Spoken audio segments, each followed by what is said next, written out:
Hello बच्चों। आज हम लोग मोलर कंडक्टिविटी के कुछ इंपॉर्टेंट पॉइंट पढ़ने जा रहे हैं। तो देखते हैं वो इंपॉर्टेंट पॉइंट्स क्या हैं। ठीक है, मोलर कंडक्टिविटी मैं आपको पढ़ा चुका हूँ, तो उसके कुछ इंपॉर्टेंट पॉइंट्स देख लेते हैं आज की क्लास में, और कुछ टर्म्स देखेंगे जो हमें इस चैप्टर के अंदर पढ़ने हैं। और इसके बाद हमारा सिर्फ सेल्स रह जाएंगे। बाकी सारे टॉपिक्स हमने इस चैप्टर के अंदर पढ़ लिए हैं। सेल्स मतलब उसमें जैसे ड्राई सेल्स और मर्करी सेल और फ्यूल सेल जो डेली लाइफ में हम यूज़ करते हैं, जो बैटरी और ये सब, तो वो सब किस तरीके से बनाते हैं, उनकी रिएक्शंस क्या होती हैं। तो बस यही सारा चीज़ें हमारे इस चैप्टर के अंदर बच गया है। और कोरोजन, ये सब बच गया है। बाकी सारा चीज़ें हम लोगों ने इस चैप्टर में पढ़ लिया है।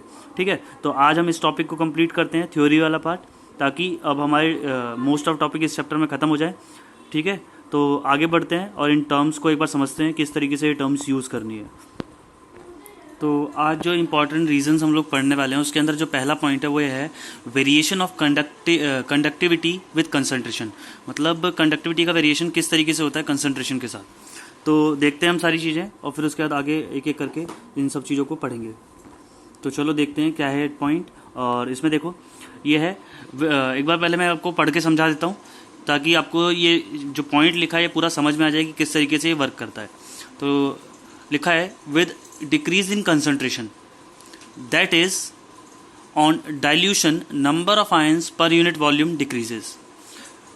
मतलब क्या है यहाँ पे मतलब ये है कि मान के चलो अगर आपके पास कोई सॉल्यूशन है, एक बीकर के अंदर सॉल्यूशन है, और उस सॉल्यूशन के अंदर अगर मैं वाटर मिला दूँ ऑन डाइल्यूशन, मतलब विद डिक्रीज इन कंसंट्रेशन। तो डिक्रीज इन कंसंट्रेशन का मतलब मैंने यहाँ पे समझा रखा है कि on dilution number of ions per unit volume decreases. ठीक है, तो मतलब क्या कि जब मैं वाटर अगर मान के चलो किसी सॉल्यूशन के अंदर मिला देता हूँ तो उस वॉल्यूम के अंदर जो आयंस होंगे वो डिक्रीज कर जाएंगे।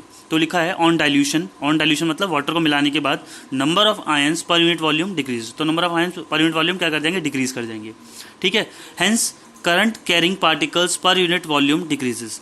तो जो करंट कैरिंग पार्टिकल होंगे वो भी डिक्रीज कर जाएंगे। Therefore conductivity decreases with dilution. तो कंडक्टिविटी डिक्रीज कर जाएगी विद डाइल्यूशन। इसके कहने का मतलब क्या है पूरे पॉइंट का, कि variation of conductivity with concentration, इसका मतलब है क्या, उसका कहने का मतलब है कि कंसंट्रेशन डिक्रीज करेगी। कब करेगी, जब मान के चलो किसकी कंसंट्रेशन, आयंस की।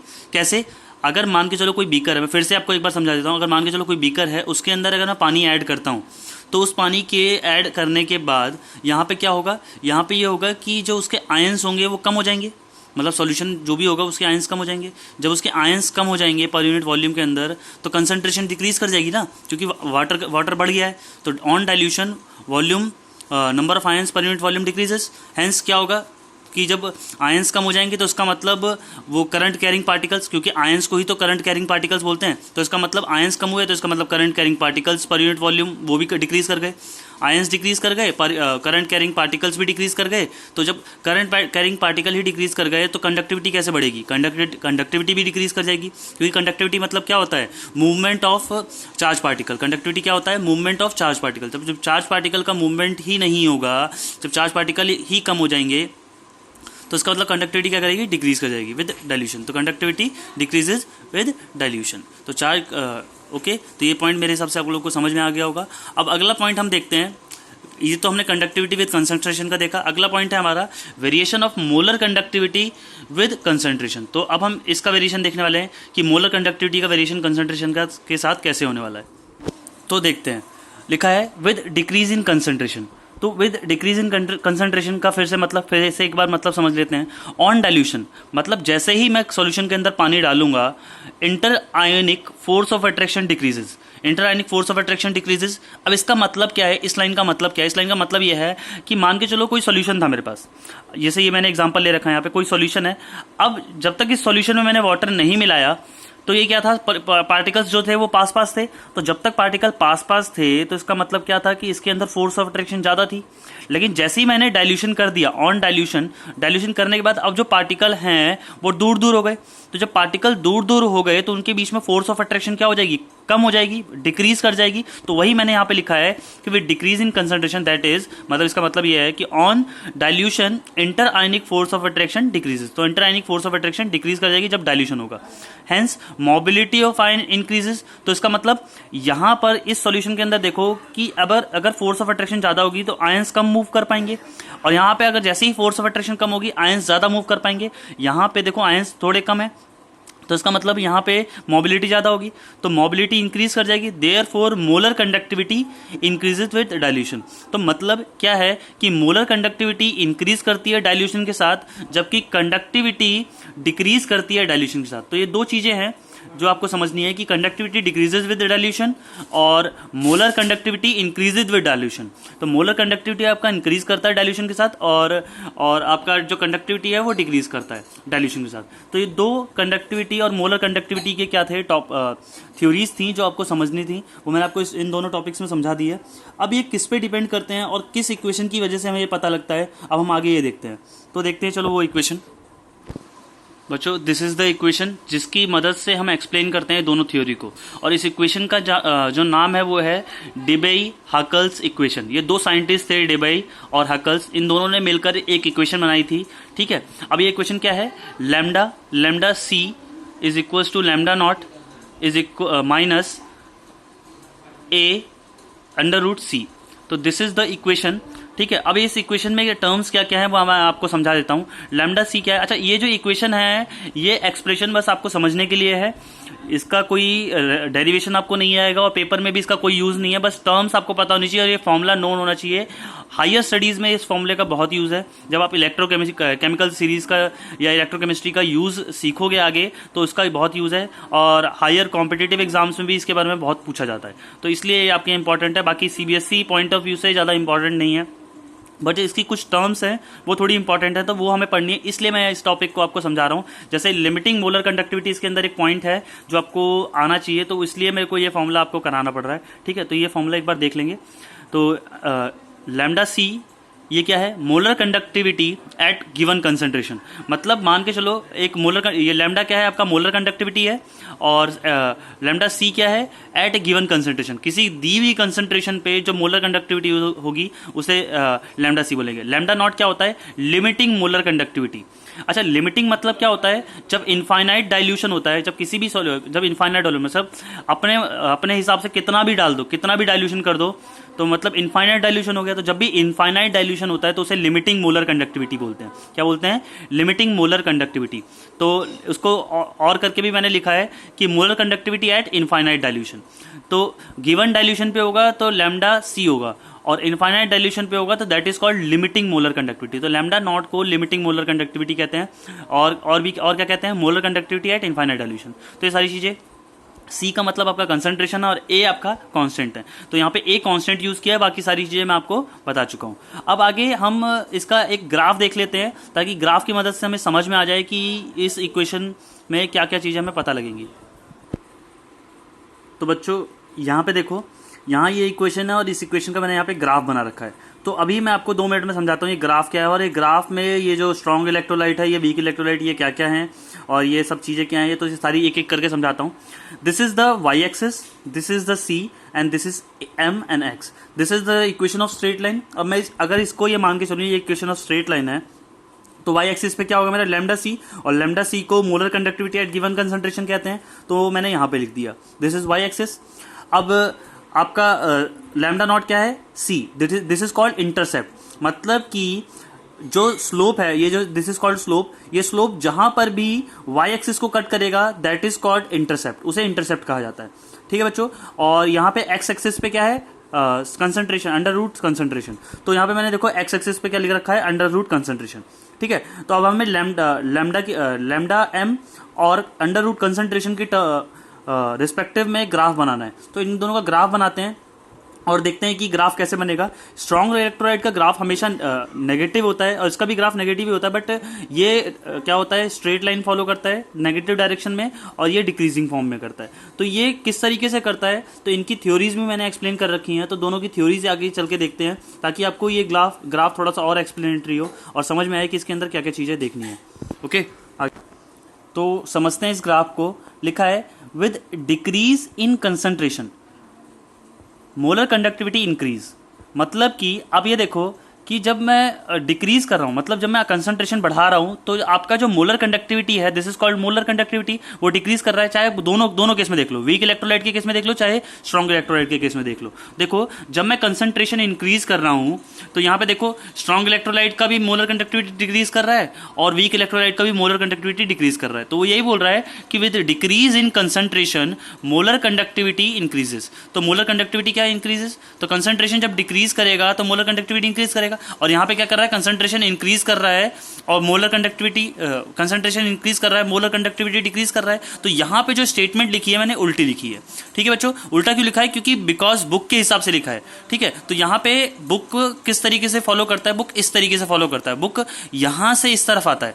क्यों? क्योंकि वो वैल्यू को जीरो पर अप्रोच करता है। तो जब वो क्या करेगा? ग्राफ में इस तरीके से मूव करेगा। किस तरीके से? पीछे की तरफ मूव करेगा। मतलब इनफाइनाइट से आ रहा है और कहाँ पे जा रहा है? कंसंट्रेशन जीरो पे। तो जब कंसंट्रेशन डिक्रीज करेगी तो मोलर कंडक्टिविटी इंक्रीज करेगी ना। देखो बच्चों, जब कंसंट्रेशन डिक्रीज कर रही है तो मोलर कंडक्टिविटी इंक्रीज करेगी, चाहे इसकी ले स्ट्रॉन्ग इलेक्ट्रोलाइट की ले लो, चाहे वीक इलेक्ट्रोलाइट की ले लो। तो वो यही बोल रहा है ऑन डिक्रीज इन कंसंट्रेशन, जब कंसंट्रेशन डिक्रीज करेगी तो मोलर कंडक्टिविटी इंक्रीज करेगी। तो मोलर कंडक्टिविटी क्या करेगी? इंक्रीज करेगी। ठीक है, becomes maximum and become maximum. मतलब क्या? कंडक्टिविटी इंक्रीज करेगी और क्या करेगी? मैक्सिमम हो जाएगी। तो इसका मतलब क्या? कंसंट्रेशन जब डिक्रीज करेगी तो कंडक्टिविटी, आपका मोलर कंडक्टिविटी क्या करेगी? इंक्रीज करेगी और क्या बन जाएगी? मैक्सिमम हो जाएगी। तो मैक्सिमम हो जाएगी when concentration approaches to zero. जब कंसंट्रेशन जीरो को अप्रोच करेगा, मतलब C टेंड्स टू जीरो, मतलब जब कंसंट्रेशन जीरो को हो जाएगी तो जो वैल्यू होगी वो कहां पर पहुंच जाएगी? कंडक्टिविटी की लिमिटिंग मोलर कंडक्टिविटी पे। कहां पहुंच जाएगी? Limiting molar conductivity. तो इसका मतलब क्या होता है? लिमिटिंग मोलर कंडक्टिविटी का मतलब समझ में आया बच्चों? यहाँ पे लिमिटिंग मोलर कंडक्टिविटी का मतलब क्या है कि जब कंसंट्रेशन डिक्रीज करता है, कंसंट्रेशन डिक्रीज करता है तो मोलर कंडक्टिविटी इंक्रीज करती है और एक मैक्सिमम स्टेज तक पहुंच जाती है। क्या? कंडक्टिविटी इंक्रीज करती है और एक मैक्सिमम स्टेज तक पहुंच जाती है।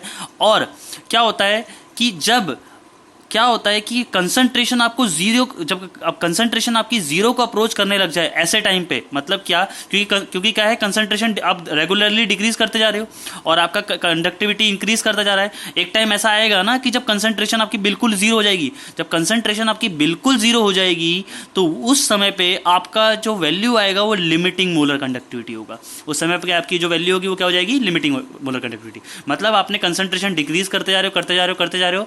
जब आपकी कंसंट्रेशन एकदम से जीरो हो जाए, मतलब यहां पर पहुंच जाएगी और इस पॉइंट पे जो वैल्यू होगी तो ग्राफ यहां पे कट करेगा। तो यहां पे जब ग्राफ कट करेगा तो that is called limiting molar conductivity. उस पॉइंट को हम क्या बोलेंगे? Limiting molar conductivity. तो this value is called limiting molar conductivity. तो लिमिटिंग मोलर कंडक्टिविटी का मेरे हिसाब से मतलब आप लोगों को समझ में आया होगा। अब एक बार मतलब हम स्ट्रॉन्ग इलेक्ट्रोलाइट और वीक इलेक्ट्रोलाइट के बारे में भी देख लेते हैं, इसका मतलब क्या होता है, तब हम इस टॉपिक को फिनिश करते हैं। अब for a strong electrolyte variation in a molar conductivity is regular और स्मॉल। उसने बोला कि जब स्ट्रॉन्ग इलेक्ट्रोलाइट की बारी आती है तो जो वेरिएशन होता है वो क्या होता है? वेरिएशन होता है वो रेगुलर होता है। रेगुलर होता है मतलब एक रेगुलर वेरिएशन होता है, तो इसलिए जो ग्राफ बनेगा वो स्ट्रेट लाइन में बनेगा। मतलब जो वेरिएशन आ रहा है वो हमेशा आ रहा है। तो इसका मतलब क्या है? मतलब क्या कि अगर मेरा कंसंट्रेशन बढ़ रहा है तो मेरी कंडक्टिविटी डिक्रीज कर रही है। अगर मैं उल्टा बोलूं कि मेरा कंसंट्रेशन अगर कंसंट्रेशन मेरा डिक्रीज कर रहा है तो मोलर कंडक्टिविटी इंक्रीज कर रही है। तो मतलब चेंज जो आ रहा है वो रेगुलर इंटरवल में आ रहा है। तो इसका मतलब क्या है? और स्मॉल चेंज आ रहा है। तो इसका मतलब क्या है? This is for strong electrolyte. तो स्ट्रॉन्ग इलेक्ट्रोलाइट इस तरीके से देखना है कि यहाँ पे मतलब दोनों एक साथ चेंज हो रहे हैं। बट वीक इलेक्ट्रोलाइट में क्या है कि for a weak electrolyte variation in a molar conductivity is not regular. जो वेरिएशन है वो रेगुलर नहीं है। क्योंकि देखो पहले स्टार्टिंग में ये देखो कांस्टेंट था, कांस्टेंट होने के बाद फिर धीरे धीरे फिर ऊपर हो गया, ऊपर जाते जाते फिर ये कांस्टेंट हो जाएगा एक टाइम के बाद। तो इसका मतलब यहाँ पे क्या है कि ये जो ग्राफ है पहले स्टार्टिंग में कांस्टेंट होता है और कांस्टेंट होते फिर चेंज होने लग जाता है, फिर थोड़े स्टेज में चेंज होता है, फिर धीरे धीरे फिर कांस्टेंट हो जाता है। तो इसका मतलब क्या है कि इसका जो इंटरवल है वो रेगुलर नहीं है। तो फिर वो यही बोल रहा है इसके अंदर, for a weak electrolyte variation in a molar conductivity is not regular. जो वेरिएशन है वो रेगुलर नहीं है। There is a large variation in a molar conductivity when C is equal to zero. तो इसका मतलब जब तक वो C is equal to zero तक पहुंचेगा जब तक वो C इज इक्वल टू 0 तक पहुंचेगा, इसका मतलब उसके अंदर लार्ज वेरिएशन आ जाएगी। तो जब लार्ज वेरिएशन आ जाएगी, since weak electrolyte completely dissociate, जब तक वीक इलेक्ट्रोलाइट कंप्लीटली डिसोसिएट हो जाएगा, और उस पॉइंट पे अल्फा की वैल्यू 1 हो जाएगी एट इनफाइनाइट डाइल्यूशन। तो इनफाइनाइट डाइल्यूशन पे अल्फा की वैल्यू 1 हो जाएगी। अब अल्फा की वैल्यू 1 का मतलब क्या है, इस पॉइंट पे आपका जो लैम्डा m है, मतलब मोलर कंडक्टिविटी है, वो लिमिटिंग मोलर कंडक्टिविटी के इक्वल हो जाती है। तो इसका मतलब क्या है कि जब कंप्लीटली डिसोसिएशन होगा, या इसका मतलब हम ये कह सकते हैं कि एट इनफाइनाइट डाइल्यूशन पे पहुंचेंगे तो अल्फा की वैल्यू क्या पहुंच जाएगी 1। और अल्फा की वैल्यू 1 का मतलब क्या होता है कि आपका जो लिमिटिंग मोलर कंडक्टिविटी है वो मोलर कंडक्टिविटी की इक्वल हो जाएगा। तो बात समझ में आ गई होगी बच्चों। तो ये सारी की सारी चीजें क्या है आपका, ये मैंने ग्राफ को आपको एक्सप्लेन किया है।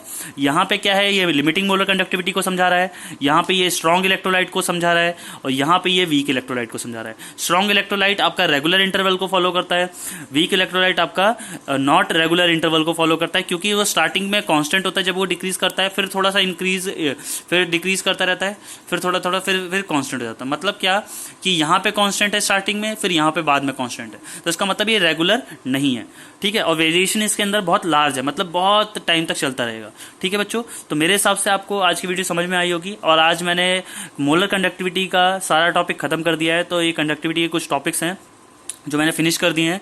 अब एक टॉपिक आपका और रहता है, वो मैं आपको नेक्स्ट वीडियो में दे दूंगा, कोलर्स लॉ वाला, ठीक है। और आज के लिए बस इतना ही, ठीक है। तो नेक्स्ट वीडियो के लिए वेट करेंगे, और उसके बाद आपका चैप्टर फिनिश हो जाएगा। Thank you.